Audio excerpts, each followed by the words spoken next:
मेरे को कॉल आया था 24 दिसंबर को और कोई 12 बजे के करीब, और उन्होंने बोला कि आप हम TRAI से कर रहे हैं, आपका हम नंबर कट कर रहे हैं क्योंकि हमारे पास कोई 26 कंप्लेंट्स आई हैं कि आप इन्वॉल्व हैं। एक तो लोग बोल रहे हैं कि हमारे पास ऑब्सीन कॉल्स आ रही हैं, ऑब्सीन पिक्चर्स आ रही हैं आपके फोन से, और आप ऑल्सो मनी लॉन्ड्रिंग में इन्वॉल्व हैं। तो मैंने कहा कौन से नंबर से? तो उन्होंने जो नंबर मेरे को दिखाया, मैंने कहा ये मेरा नंबर ही नहीं है, तो आप क्या बोल रहे हैं? तो कहते हैं कि नहीं, ये नंबर तो कट जाएगा क्योंकि आपने आपको अगेंस्ट FIR हुआ है, तो हमने उन्होंने FIR नंबर मेरे को दिया। हमने बोला नहीं, आपको कोलाबा पुलिस से कांटेक्ट करवाते हैं हम, तो वो आपको बताएंगे कि क्या करना है आगे। और उनको ये भी बोल दिया कि उनको बोलो कि मेरे को एज सुन एज पॉसिबल मेरे को इसका सोल्यूशन बताइए कि मैं कैसे, मेरे को क्लीन सर्टिफिकेट दीजिए जब मैंने कुछ किया ही नहीं है। तो जब ड्यूटी ऑफिसर आया तो उन्होंने बताया मैं विक्रांत सिंह राजपूत हूँ, मैं अपना रैंक भी बताया, ये किया वो किया, और आपको पता है कि आप बैंक में कैसे अकाउंट खोलते हैं, आपका मुंबई में कैनरा बैंक में आपका अकाउंट खुला हुआ है आपके नाम पे, इंदिरा तनेजा के नाम पे। मैंने कहा मैं मुंबई गई नहीं, और ऊपर से हम जब भी खोलते हैं तो दोनों हस्बैंड वाइफ टुगेदर खोलते हैं, मैंने अकेले तो कोई अकाउंट खोला कभी भी नहीं है। नहीं, आपके थंब इम्प्रेशंस भी हैं, आपका आधार कार्ड, आपका पैन कार्ड, ये सब इंफॉर्मेशन है, ये वो है। आपने कहीं छोड़ा था, कहीं रखा था, किसी ने उसको मिसप्लेस किया? मैंने कहा मेरे पास हमेशा होते हैं, किसी ने यूज नहीं किया। तो फिर बोलने लगे ये पता है, ये जितना बड़ा फ्रॉड हो रहा है, नरेश गोयल ये जो बंदा है, आई थिंक NRI है, जेट एयरवेज में है, इसने कुछ 200 करोड़ की 500 करोड़ पता नहीं, उसने इतना हमारे नेशनल, और आप तो तो मेरे से पूछने लगे कि आप अभी पहले उससे मेरे को डराना शुरू कर दिया। ये बड़ा डिफेंस का ये जो सिचुएशन है हमारे कंट्री के लिए, ये बहुत थ्रेट है, और अगर आपको अरेस्ट होना पड़ेगा। मैंने कहा मैं कैसे अरेस्ट हो सकती हूँ? हम दोनों यहाँ पे हैं, मैं हस्बैंड और मैं अमेरिका से, और उनकी सर्जरी हुई है, वो वॉकर से चल रहे हैं और डॉक्टर के सुपरविजन के अंडर है। ये आप क्या बोल रहे हैं, मैं क्या करूं? नहीं, आप फिर ये लेटर लिखो और हम उसके लिए हम आपको हेल्प करेंगे एक्सपेडाइट करने के लिए कि आपको कैसे इस clarification certificate, letter to the Supreme Court. और सेरेमनी में डिक्टेट करवाई, हाँ अपने रीजंस बता दीजिए। उन्होंने बोला कि हम यहाँ सेवा करते हैं, तो यहाँ स्कूल्स में जाते हैं, यहाँ जाते हैं, ये करते हैं, और उसके अलावा हम रमना केंद्र वगैरह, वेदांता चिन्मय वगैरह में जाते हैं। तो लेटर सब लिखवाई मेरे से। तो अच्छा, और दूसरी बात है, फिर एक और लेटर लिखवाई, उससे पहले थ्रेट ये किया कि देखिए अगर आप ये लीक कर देंगे किसी को, कोई है आपके? नहीं है, मैं हस्बैंड और मैं ही हूँ।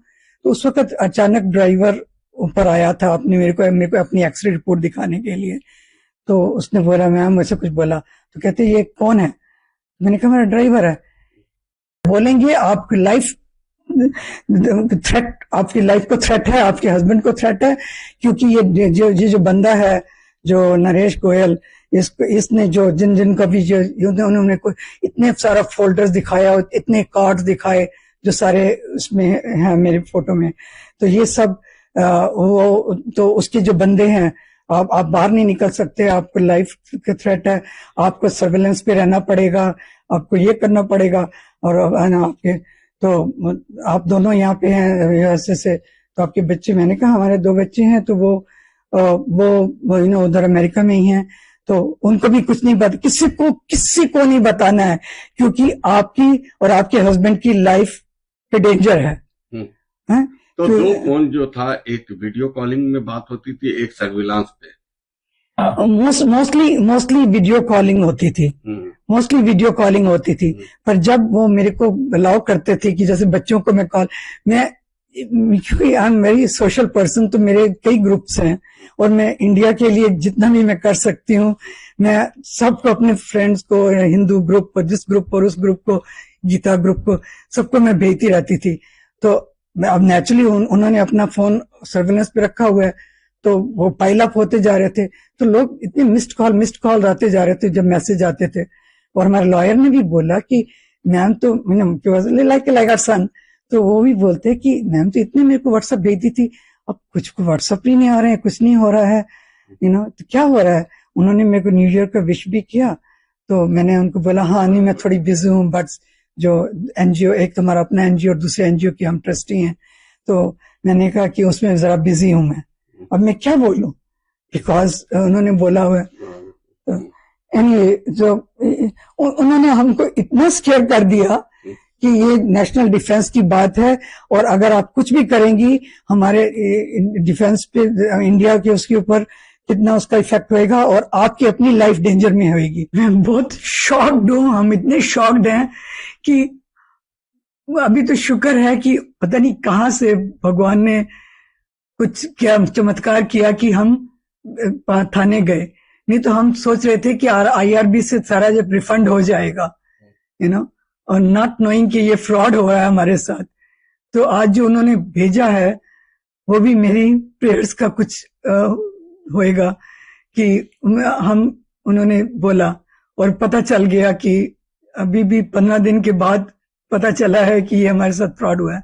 पर पुलिस और सुप्रीम कोर्ट और ये सब जो उन्होंने ड्रामा जो किया इतना कन्विंसिंग था, और जैसे थ्रेट किया कि हमको किसी को कुछ नहीं बताना है, किसी से नहीं बात करनी है, तुम्हारी लाइफ पे थ्रेट है, तुम्हारे हस्बैंड वाइफ दोनों पे थ्रेट है, बाहर नहीं जाना है, किसी से मिलना नहीं है। और जब हमको किसी को कॉल करना होता था, जैसे अपने बच्चों को भी हमने कॉल करना है, तो बोलते थे कि हाँ आप कर लीजिए कॉल, पर आपके हस्बैंड पे हम कनेक्ट कर देंगे, so that they can hear कि हम क्या बात कर रहे हैं। तो हम इतना टॉर्चर होता था आप लोग। तो और फिर हमेशा पूछते थे, मैम अब आपको पता ना ये डिफेंस सीक्रेट है, आप किसी को, मैंने कहा आप ट्रस्ट क्यों नहीं करते हो, मैं किसी को नहीं बता रही हूँ, नहीं मैम, बिकॉज ये बहुत बड़ा वो उसने किया हुआ है इस बंदे ने, तो उसके जब पता चल जाता है उसको कि जो उसके सस्पेक्ट को पकड़ा गया है, किसी जो से मनी लॉन्ड्रिंग हो रही है, तो अपने बंदों से आपके लाइफ को थ्रेटन कर सकता है, आपको मार भी सकता है, आपके हस्बैंड को, आपको।